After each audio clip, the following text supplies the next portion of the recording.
Muammar Gadaffi was murdered because he, along with the other African heads of state, were about to bring into existence Africa's first central bank. They were erecting a central bank in Africa, which was going to do what? Back its money to the resources under the ground in Africa. Now, what would that have done to the global economic order? Remember, the United States dollar isn't backed on any natural resource. The British pound isn't backed on any natural resource. The Canadian dollar, the European Union, their currency isn't backed on any natural resource because Europe doesn't have a lot of natural resources. Africa does. So if they would have been successful in creating a central bank of Africa, coming up with a unitary currency and then backing that currency to the material wealth under the soil, they would have bankrupted every other economic system in this world, from America to Europe to China. That was revolution, and that's why Muammar Gadaffi had to be assassinated, because he was about to help the African heads of state eliminate modern slavery and neocolonialism from the continent.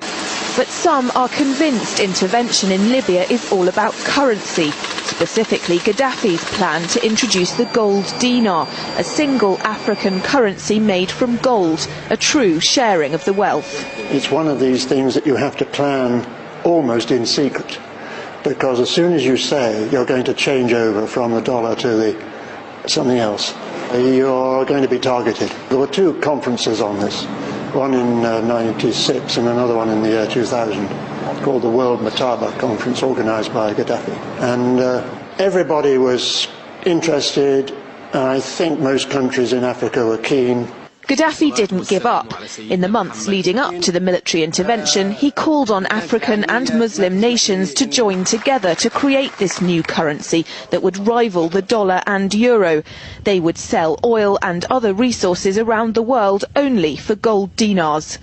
It's an idea that would shift the economic balance of the world.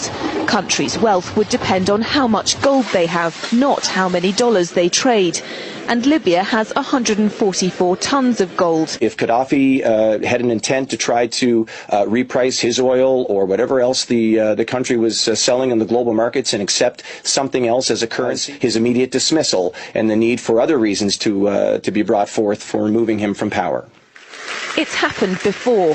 In 2000, Saddam Hussein announced Iraqi oil would be traded in euros, not dollars. Sanctions and an invasion followed.